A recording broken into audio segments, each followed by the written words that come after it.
say everything is fine.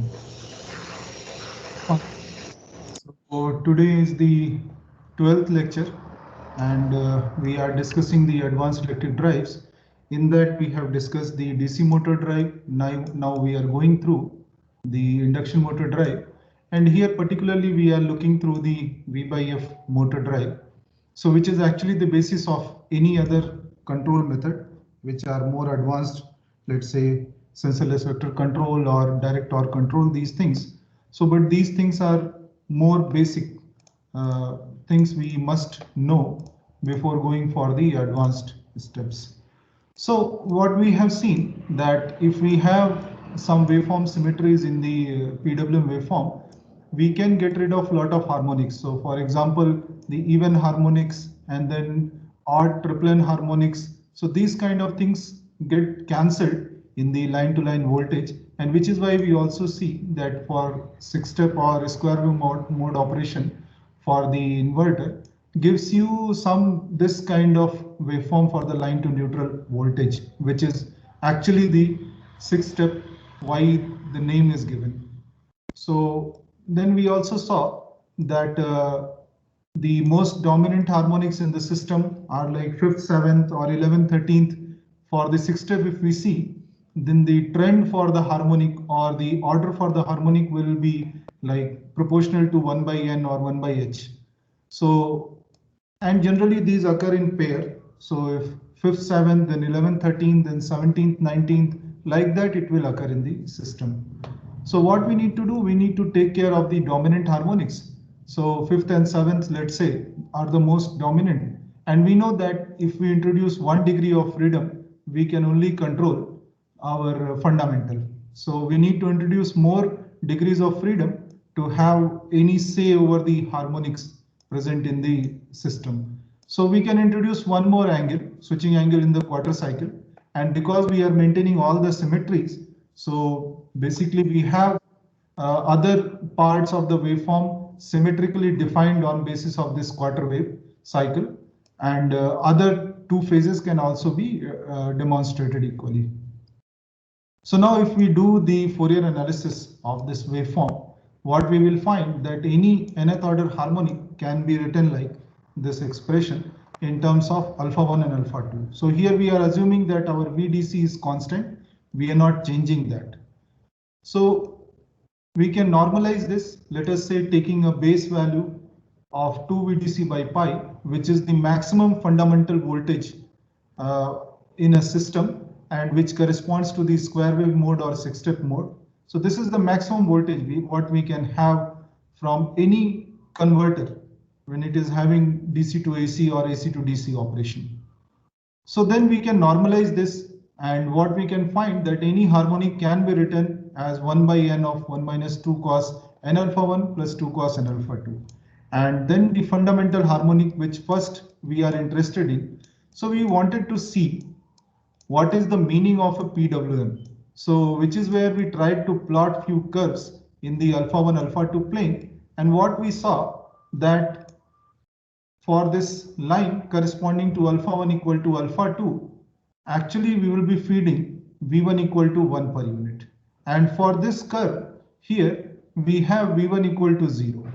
So any curve which is coming in between these two curves can be shown as a constant fundamental voltage curve or constant modulation index curve. Now, any line which is progressing from the minimum value to maximum value monotonically can be regarded as a PWM technique. Now, it should be monotonically increasing, so AB and CD could be good options.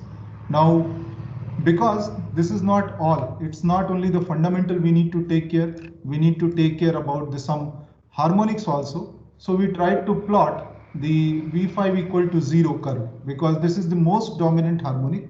So we need to know if we are having any PWM technique, how good it is. So we tried to plot that and we saw that the green curve correspond to the V5 equal to 0 curves, which means if we are going closer to this curve, so we will be having a very low value of V5. So obviously AB comes out better than CD. Similarly, we can have the next harmonic also equal to 0 in our system. So then we can come up with something which are like family of curves or family of some plots which are having the constant modulation index, let us say from 0 to 1, and then we can have a particular harmonic going to 0. For example, this is V5 equal to 0 and this is V7 equal to 0. Now we may have several options. So one option could be we may just retrack this V5 equal to 0 and then we continue. So any V5, there are two options within this positive zone, and similarly for V7 also. So either we may track this V5 equal to 0 or we may track this V7 equal to 0. But we have to maintain the V1 as monotonically increasing. So two options for V7 also, or we may have something which does not follow any of the curve, but which is very close to these two, V5 equal to 0 and V7 equal to 0. So there we might be able to have very low value of both the two, if not exactly 0. So some trade-off between what we can have and what we are actually trying to have in the system. Then we saw what is positive modulation index range and negative modulation index range. So we saw that the waveforms corresponding to the positive and negative ranges, and if we compare, we can see that actually in the negative zone, it is getting flipped. So getting flipped by 180 degree. So obviously it is not good to switch between the two zones. We must stick to one. So let's say we maintain the positive one, and which is where we should operate. So then this, whatever these curves are drawn, these are all our range of operation. We have already discarded this alpha 1 greater than alpha 2. Now there could be several options. No, those are called performance metrics for your system. So if we have several PWM techniques, how do we compare which one is better, which one is worse?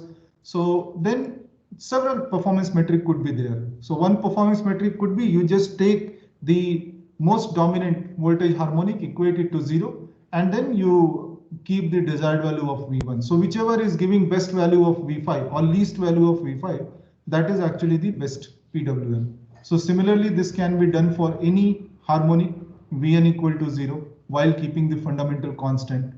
We may also have not one harmonic getting equated to 0, but sum of two harmonics getting equated to a very minimum value.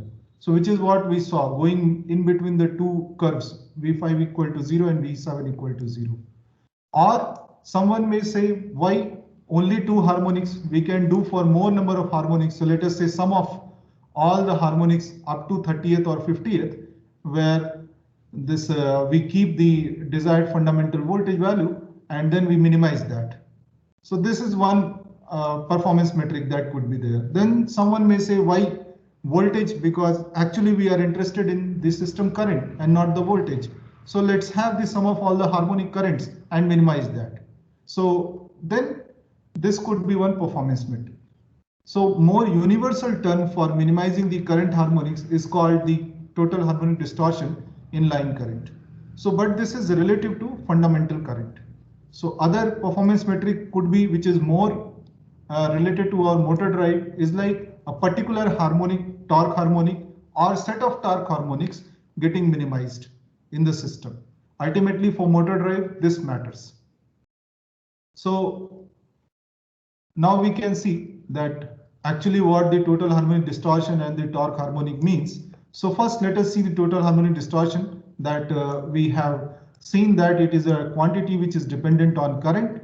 So but then we can make it independent of current by having the harmonic model of induction motor, and then we can go ahead and replacing our fundamental component and the harmonic component with the respective voltages. And then we see that this all comes down to a term which is called weighted THD of voltage. So weighted total harmonic distortion of voltage. And this in particular can be your line to line or line to neutral voltage. So why? Because the pole voltage will have some additional harmonics like triplen harmonics, which ultimately are getting cancelled out. So now this is what we are trying to minimize. If we have to minimize the total harmonic distortion, we can target the weighted harmonic distortion of the voltage, so which is independent of load. So it can be compared across PWM techniques for any load. Now we can have something more, which is like more related to grid connected systems. This is called total demand distortion. So yeah, and another thing, like in the THD, we are having the no load operation as our base, because for no load operation, the current fundamental current is minimum. So THD is worse, which is where this weighted THD is coming up. Now total demand distortion is something like which is related to the rated current and not the no load current. So when this is rated, which means this is a fixed number, and then we can correlate with our weighted THD in this fashion. So again, if our V1 is fixed and I rated is fixed, again it is kind of proportional to weighted THD. Now these are some of the performance metric. So we'll try to see which are the techniques which can give us this performance which are already existing. So the most common technique we all hear around that it's available in lot of textbooks is actually the selective harmonic elimination.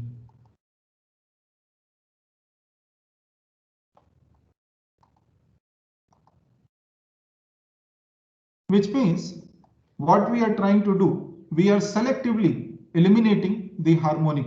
Let's say V5 equal to 0. And with every this thing, we will have our constraint. We have to maintain our fundamental component at the desired value. Now, we know that if we have to maintain our fundamental at the desired value, and we have to equate one harmonic equal to 0, which means we need 2 degrees of freedom in our system. So, which is where our alpha 1 and alpha 2, two switching angles in the quarter cycle can be sufficient. So, we can write for this typical waveform, if we draw the quarter wave cycle, it looks like this. We have 2 independent variables, alpha 1, alpha 2. So our governing equations could be that V1 is equal to 1 minus 2 cos alpha 1 plus 2 cos alpha 2 equal to the desired value, let's say V1 star. All these are normalized, so I am not writing that 2 VDC by pi. And this could be 1 minus 2 cos 5 alpha 1 and plus 2 cos 5 alpha 2, and this getting equated to 0. So these two are our governing equations, and we have the constraint among the switching angles. It must follow this. So both the switching angles are in order and they are between 0 and pi by 2. We cannot cross these boundaries, in fact any of the boundaries. So this is something which we can call as the governing equation for our selective harmonic elimination, or SHE PWM, if we are trying to eliminate our fifth harmonic. So we may have any other harmonic. No, if we, let us say, try to eliminate 7 instead of 5th, that also we can write in terms of our equations. So in general, let's say if we have to eliminate one more, let us say someone says, okay, you eliminate both 5th and 7th equal to 0, and while maintaining this at the desired value, then which means that we need one more degree of freedom. So now there must be 3 independent switching angles in your quarter cycle, alpha 1, alpha 2 and alpha 3.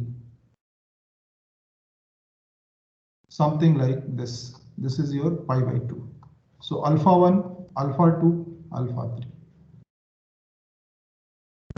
So then we can write the governing equations for this, and we can achieve our target or something very close to this.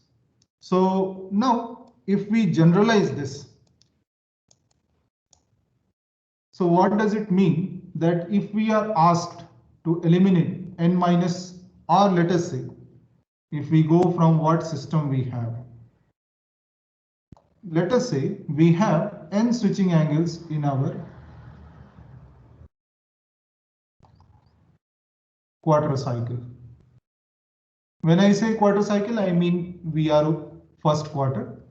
So if we have n switching angles and these are independent, there is no further relation between the n switching angles apart from the inequality alpha 1, alpha 2 and alpha n pi by 2. Apart from this inequality, there is no other equation which defines any relation between all these angles. So then we call this independent. So if we have n switching angles in our quarter cycle which are independent, then in general we can eliminate n minus 1 harmonics.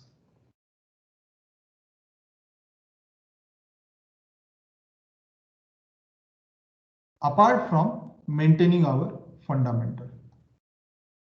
So which is what in line with what we have discussed earlier also, that if we are having one voltage harmonic to be eliminated, then we need two. If we want to eliminate three voltage harmonics, we need four switching angles and so on. So if we have, let's say, n switching angles in our system, we can eliminate up to or maybe total n minus 1 voltage harmonics.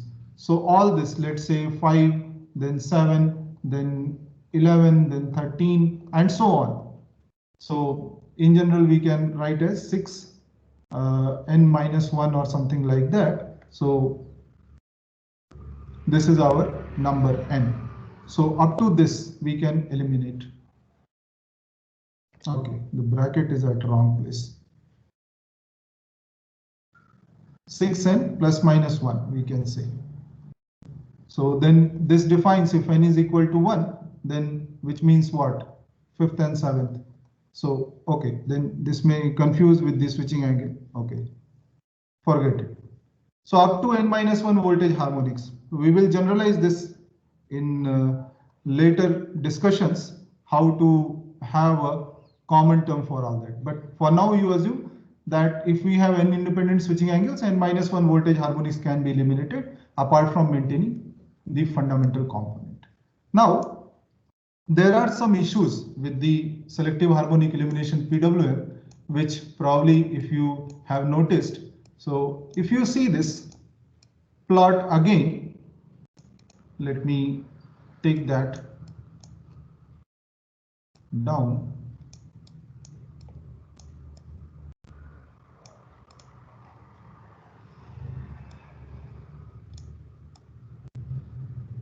Okay, so the issue with selective harmonic elimination PWM. So first problem is that the SHE PWM does not give unique solution. So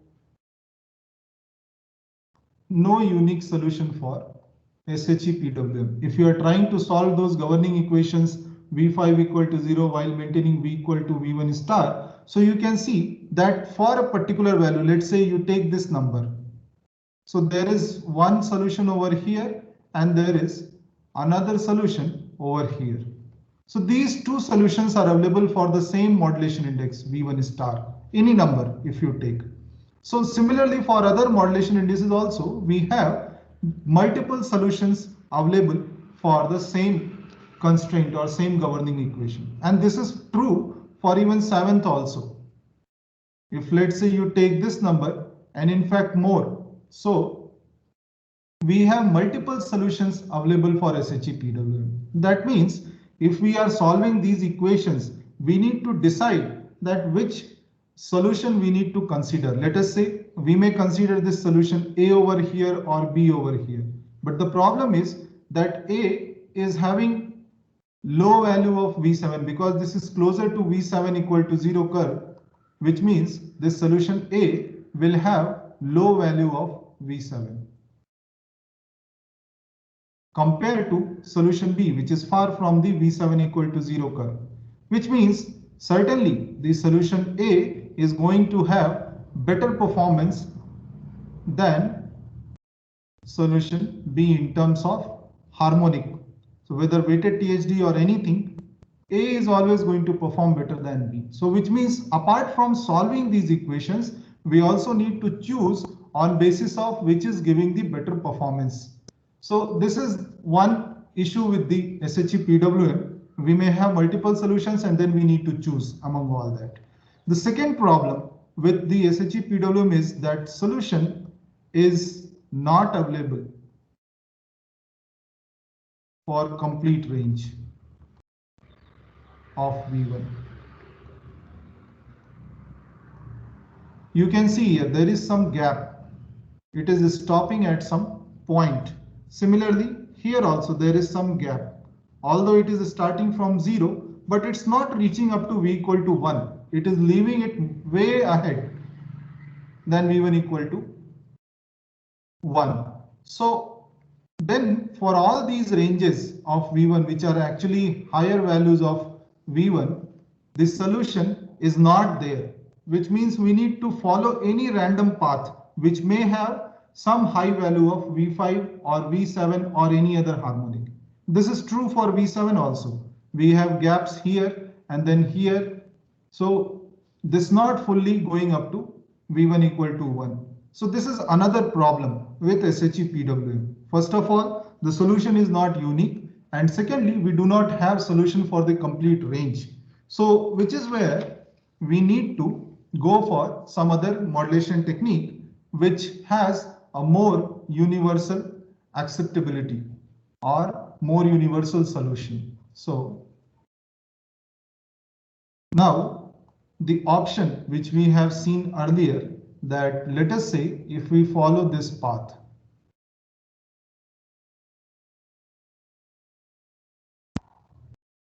So this does not guarantee this.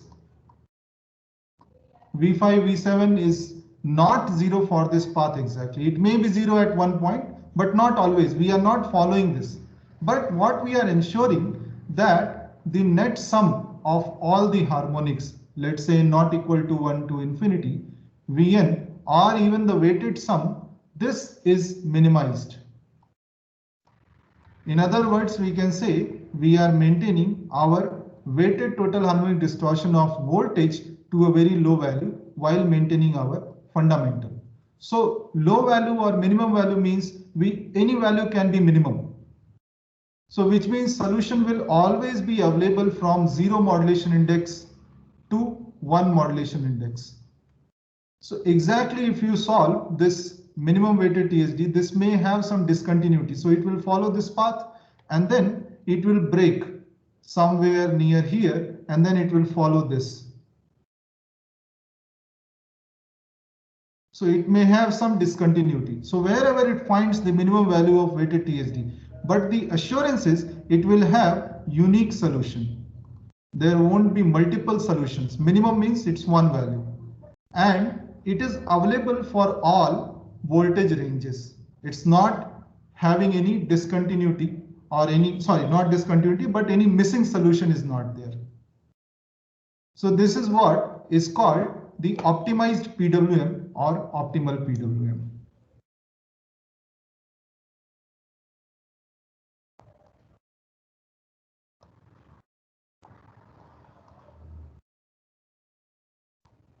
Now this optimal or optimized value could be for anything. It can be for weighted TSD of voltage, or it can be for directly current TSD, or it can be some other parameter which you may define, let's say the switching energy loss. So anything could be there. So this can be the function of optimization can be according to your need, and that value you optimize and get the minimum value and you get a unique solution and solution for the complete voltage range. This is what another PWM technique looks like.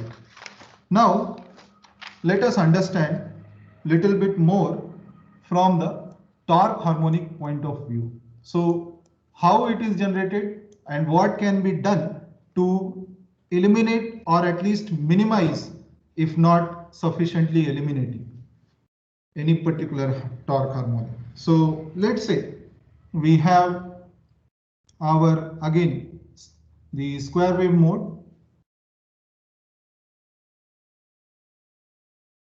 We take this as example because this is easier to analyze.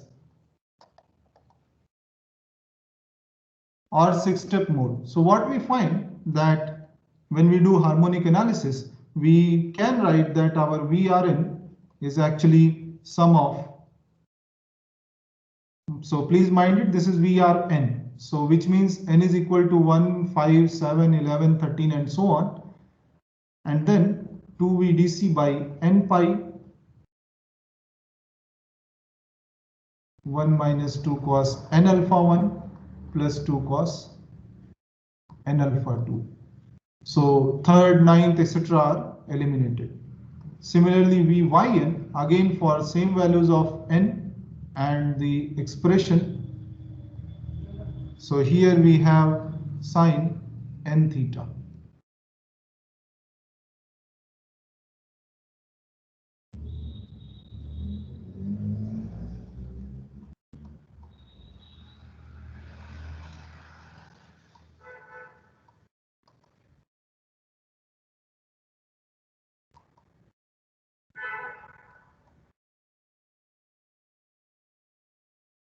So the magnitude is same, only we have this shift that is coming over there.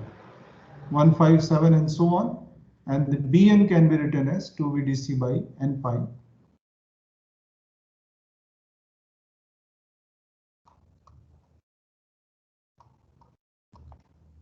Sine of n times of theta plus 4 pi by 3. So this is what we do as the harmonic analysis. Okay, so yes, that is why it is going lengthy. So we are considering the 6-step mode. So actually we don't have alpha 1, alpha 2. That's why I was wondering why it's going little lengthy. So this term is not there for 6-step. We have only these terms. Sine n theta plus 2 pi by 3 and n theta plus 4 pi by 3. So now, okay.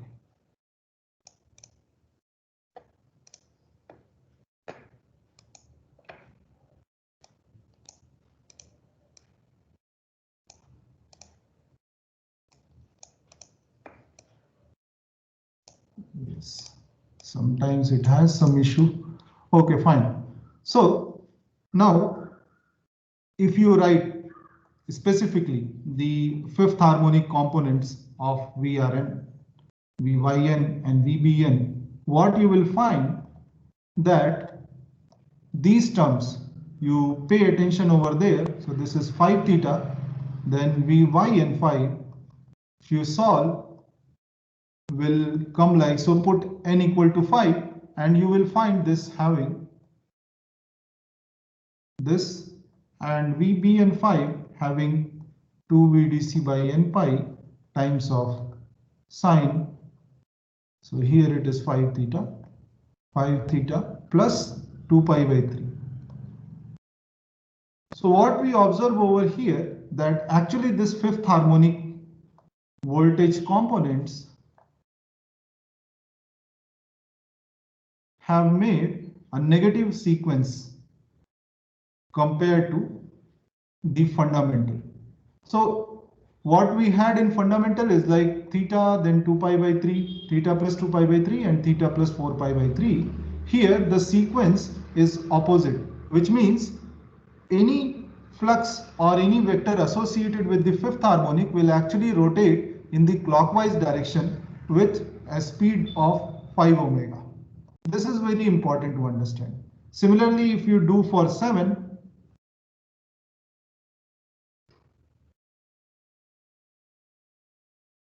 this will turn out to be a positive sequence.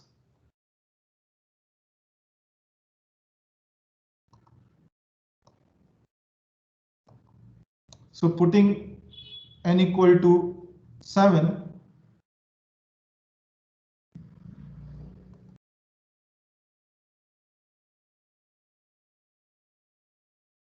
this is what we get. So this 7 forms a positive sequence. So please mind that these are all balanced. There is no imbalance in that. Only this is a negative sequence, the fifth one, and the seventh one is a positive sequence.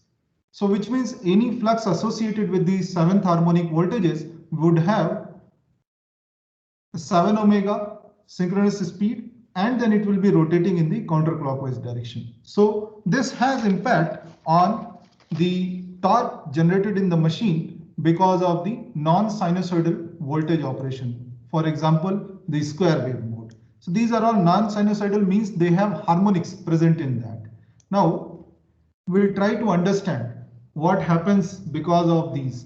So let's say we have flux associated with the fundamental, fifth and seventh. These are magnetizing flux associated with the first, fifth and seventh harmonic voltages.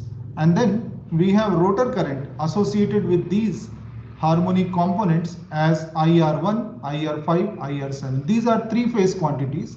So only the vector is indicated over here. Now how these are produced, how these are rotating in space and what they are doing. So just to revise, the harmonic model we had ignored this LM component, saying that it is having very high impedance and so this can be ignored. Yes, it can be ignored. There is nothing wrong in that. But at least for the lower order harmonics, let's say 5th, 7th, 11th, 13th, etc., still this will have some current flowing through it. So this small magnetizing current flowing through LM will actually give rise to this magnetizing flux, and the rotor current, of course, is governed by this LL, which is common for all the harmonics. So which is why we have these two components coming for the lower order harmonics. If you go for very high number and let us say greater than 30 or so, we may conveniently say that okay, this component is close to 0, so it may be ignored very conveniently. But at least for 5, 7, 11, 13, etc., we will have that in our system for analysis. Now, just for understanding how we can draw phasor corresponding to these harmonic components, this is very important if we are trying to understand what torque harmonics are available in the system. So let's say if I draw the transformer equivalent model of the induction motor,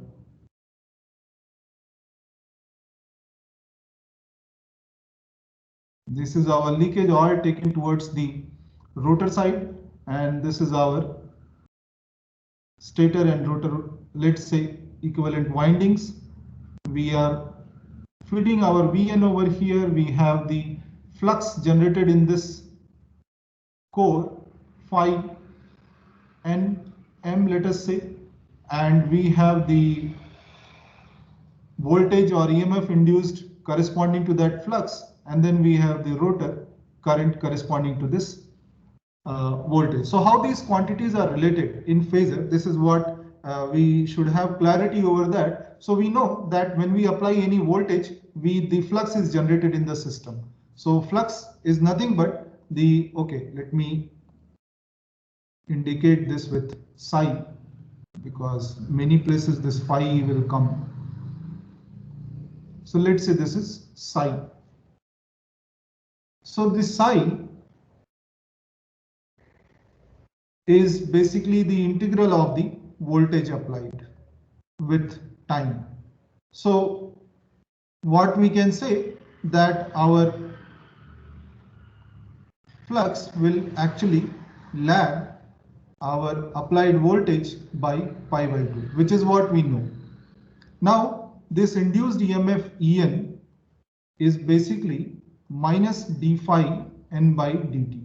So which means because there is negative sign, so that is why En is going to lag phi m again by pi by 2. And then there is rotor current.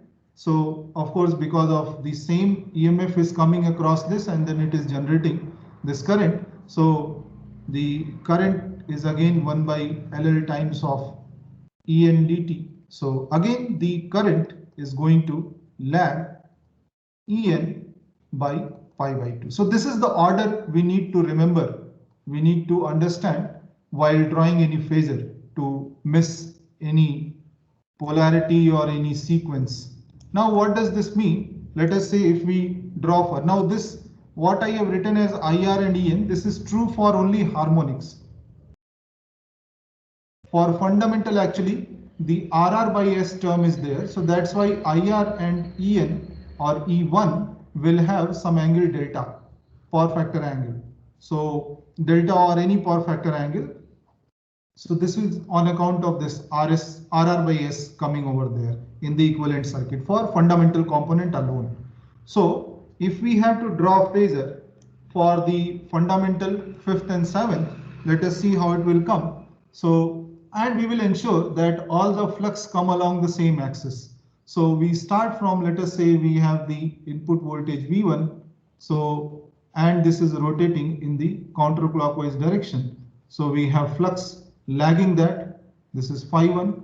This is also rotating with omega in the counterclockwise direction. Then we have E1 lagging the flux and rotating with omega. And then we have IR1. This angle is some power factor angle, let us say phi. So this total angle you take as delta. So this is how our fundamental phasor looks like. Now what about the fifth and seventh? So fifth and seventh, this angle phi is always 90 degrees. So let's say we draw fifth. Now that is a negative sequence, which means it is going to rotate in the clockwise direction with 5 omega synchronous speed.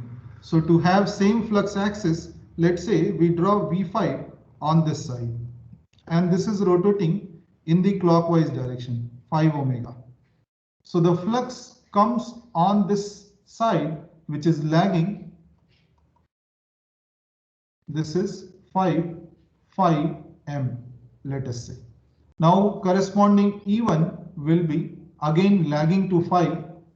This is also rotating by 5 omega. And we have E5, and then the rotor current corresponding to this rotating with 5 omega IR5. So this is the sequence. We must understand how it is coming. Now for seventh, which is again a positive sequence. So what we have, it could be similar to our fundamental. So V7 we can draw on this side, going in the counterclockwise direction, sorry, on the other side.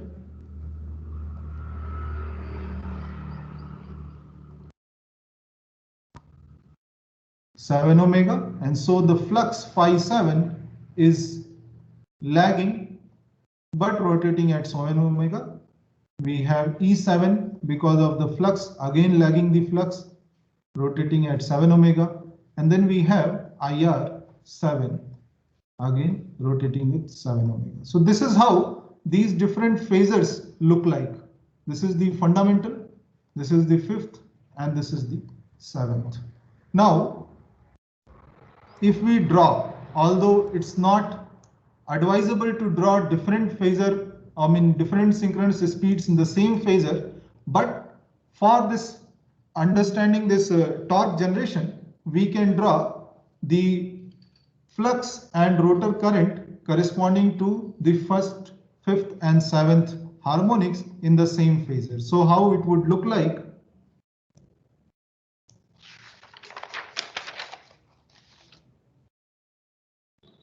So we can draw, because phi 1 will have highest magnitude. Let's say I draw here phi 1 m, then phi 5 is going to lesser than that. So this phi 1 omega is going into counterclockwise direction with omega. Now we have, let's say, phi 5 somewhere here, and going in the clockwise direction with 5 omega, and phi 7m is in again counterclockwise direction with 7 omega. Then we have the currents. So we can see both the currents are coming on this axis if we have flux on this side. So IR5, let's say, of this value can be drawn, and this is rotating in the clockwise direction, and then we have IR7, which is going in the counterclockwise direction with 7 omega, and then we have the fundamental, which is having delta angle with the phi 1, that is rotating in the counterclockwise direction. So I hope this is clear what I am trying to draw over here. This is very, very important if we want to understand the torque generation. So now what we do in this, we just sit on this reference frame, the omega reference frame. That means we sit on the flux axis. So how this complete phasor will look like? So what will happen if we sit on this thing, the flux, seventh will actually look like a 6 omega because they both are in same direction, and 5 will also look like 6 omega because these are in opposite direction. the current will be stationary. So if we sit on that reference frame, what we will have? We will have phi 1 m as stationary. We have IR1 as stationary. Now these are stationary quantities. The angle here delta is a stationary angle. Now the fifth flux will be rotating with 6 omega, and the seventh flux will be rotating with 6 omega. Similarly, for the fifth current, it will be rotating with 6 omega, and the seventh flux, it will be rotating with 6 omega.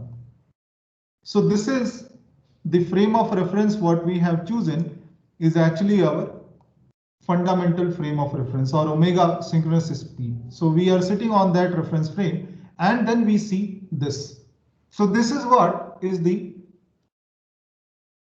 flux, the magnetizing flux, which is generated in the air gap by different harmonics and the fundamental, and the rotor current generated by the fundamental and different harmonics. Now, any torque component, we know it is due to the interaction of the flux, magnetizing flux, and rotor current, these vectors. So a cross product between these vectors, or we can say some constant times the psi m cross IR. Now different harmonic and fundamental components interact with different harmonic and fundamental components to give rise to these torque components. We will see one by one how this is coming.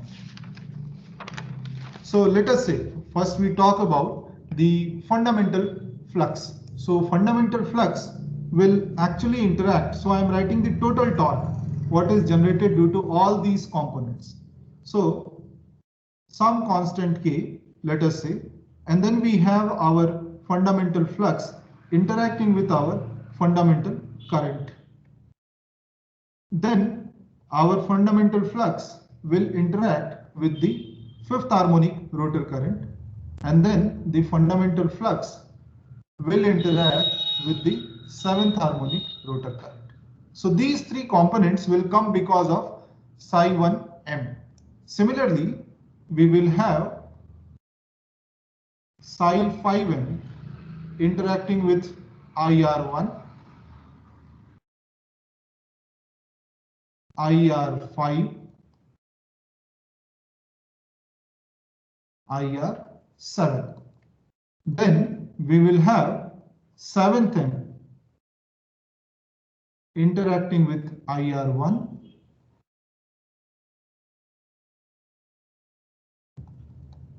IR5, and IR7. These are torque components which would be available in our system if we have fifth and seventh harmonic components of voltages in the system.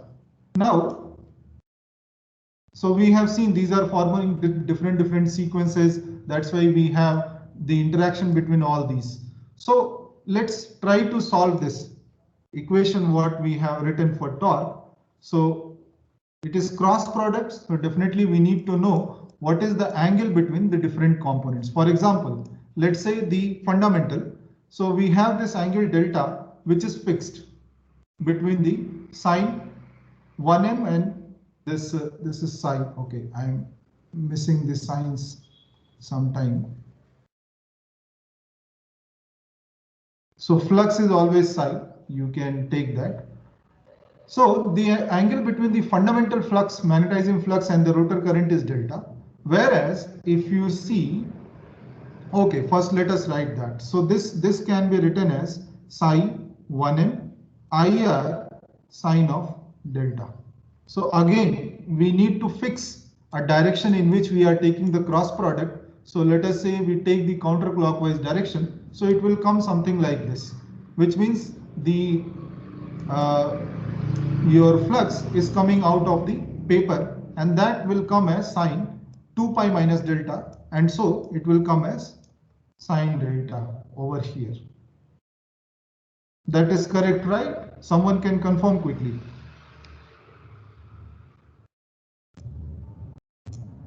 Is that correct? Yes, sir. Okay. Now let us Yes, see sir. what happens with the sine 1m and IR5. What is the angle? Now this is not a fixed angle. This angle is changing because we have IR5 rotating with 6 omega, which means the angle theta is 6 omega t plus whatever is the angle, because we need to again, okay, so here let's say if we have to write this angle, so in the counterclockwise direction, because this is rotating in opposite side, so this can be written as pi minus 6 omega t. Is that correct? Yes, sir. Yes, sir. And for 7, the same angle we will write as pi plus 6 omega t. That is correct? Yes. So then these three components can be written as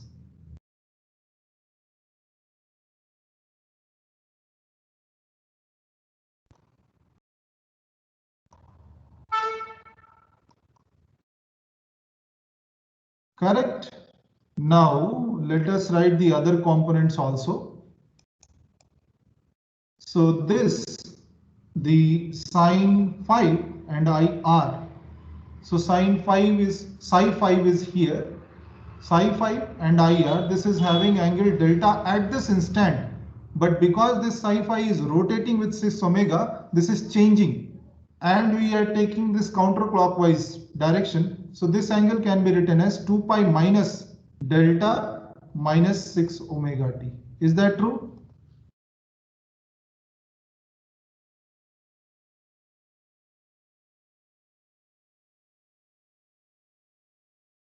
Or this should be plus because this is increasing. This is going in this direction. So this is increasing. So it should be 2 pi plus. So whatever angle delta at this instant, and then whatever is getting subtracted 6 omega t because of that direction. Is that true?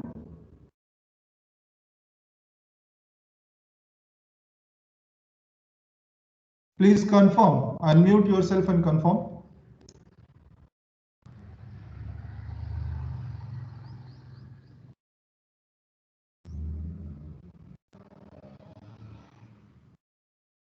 Anybody? So delta Yes, sir. should be subtracted. Hmm?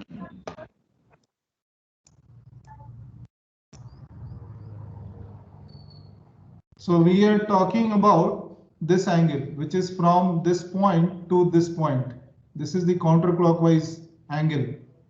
And mind you, This this is vector is rotating on this side. So at this instant, the angle is 2 pi minus delta. delta. Sorry, Yes, 2. sir. Okay. But this is minus and plus 6 omega t. Ah. So this angle, particularly here, this is delta minus 6 omega t because this is converging towards this. And we have 2 pi minus this angle. So it should be minus, right? Yes, sir. Yes. Yes, sir. Minus. Fine. So then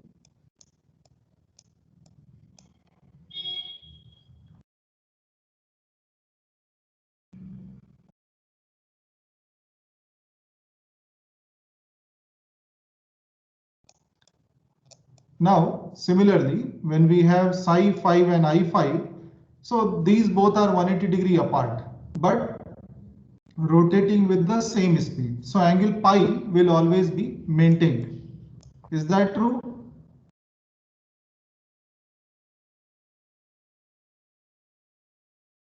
Whether plus pi minus pi doesn't matter because sine pi is 0. Now for the 7, here we have both the vectors moving, sine 5, psi 5 and I7. This separation is pi, but it is going with this 12 omega speed, the change in the angle between the two.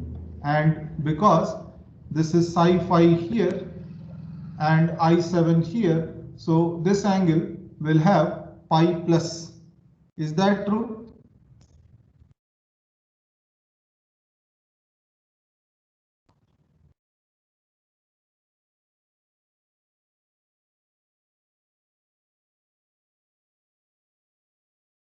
So please check yourself also while I am doing over here.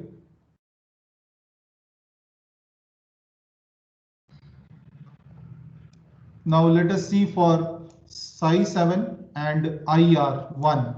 So again this angle is delta where something is getting added, which means delta plus 6 omega t, and then we are talking about this angle, so this whole 2 pi minus. This is true, right?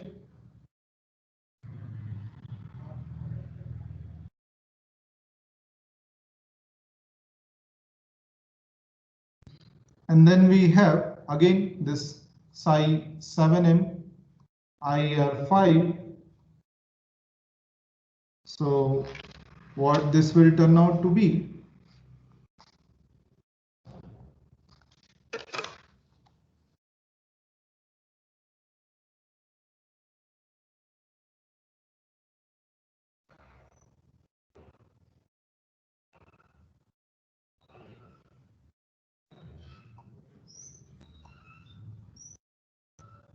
And the last term here, so which is again having the constant angle pi, whether plus pi or minus pi, it doesn't matter, right? Now let us see very carefully what is happening. So we have how many components we have? Total 9 are there, right? So which of these components are useful, which are the components we need to get rid of, and which are the components which are insignificant, we can divide in these three parts. So first part, which is here, so this delta angle, you can assume this is very close to 90 degree. So RR by S is dominant, and so the power factor is not very bad. So delta can be regarded as something very close to 90 degree. So here this part comes as a DC quantity because psi 1m, I1, IR1, these both are constant terms, and because delta is very close to 90 or whatever angle, this is a constant number. Then if you plug in the values over here, so this will turn out to be psi 1m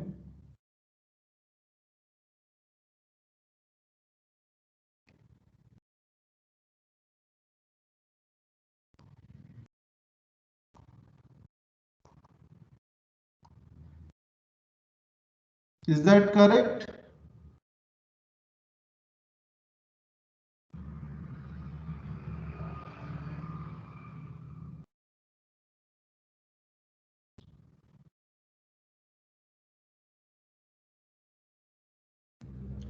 Please confirm.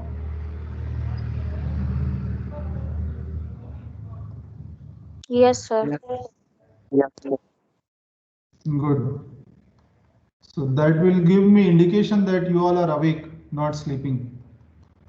Sin pi, so this term is basically 0.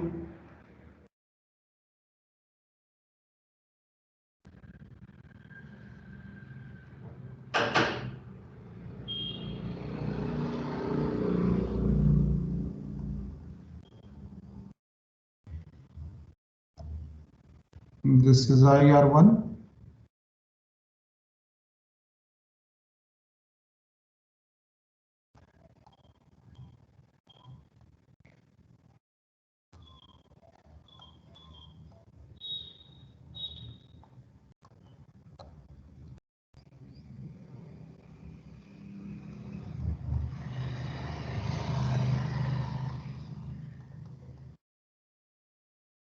This again sin pi, so this is 0.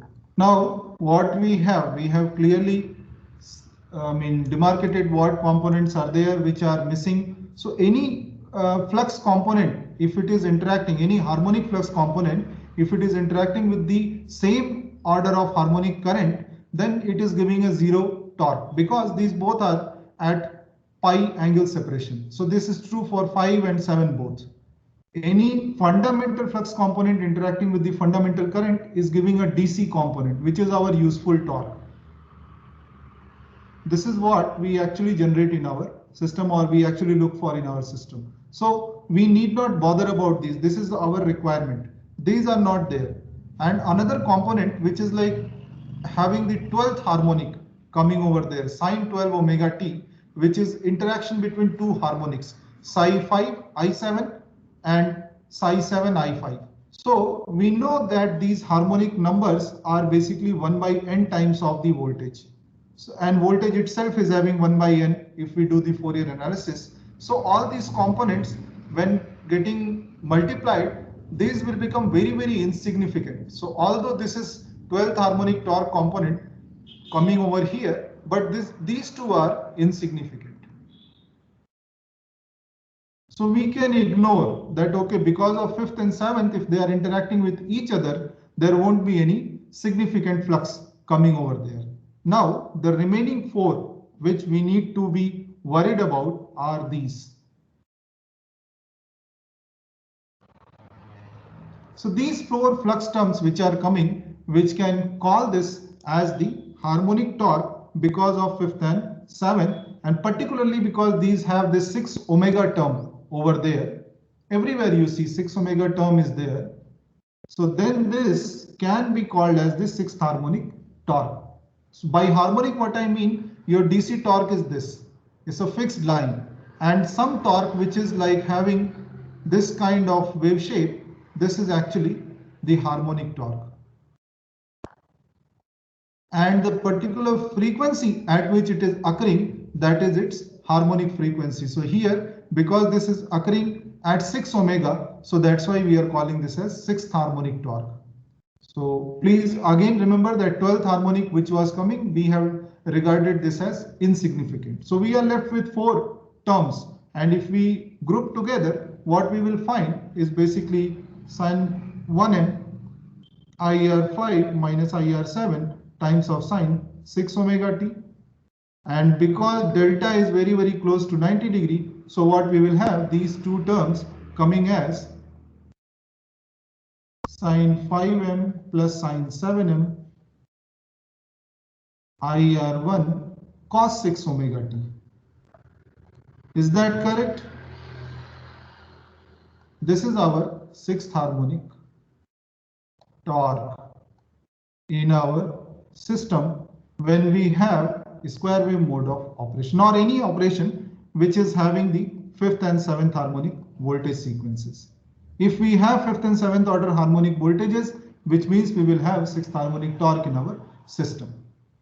So now, for motor drive perspective, we need to eliminate this torque or minimize this torque. This is our task. So this probably now, because time is over, so we can take this part in the next class. We'll try to see what can be done with the 6th harmonic torque. So definitely before we meet in the next class, you revise this, how we have done, and you go through yourself how we are coming up with these torque components. So the fundamental thing is it's a product of the magnetizing flux and the rotor current. Now different harmonic orders of the flux and different harmonic orders of the current are interacting with each other to give these harmonic torques. This is what we have come up with, and this tau 6, how to deal with this, we will see in the next class, and we will move towards the other PWM techniques also. So thank you. Any doubts you may ask now?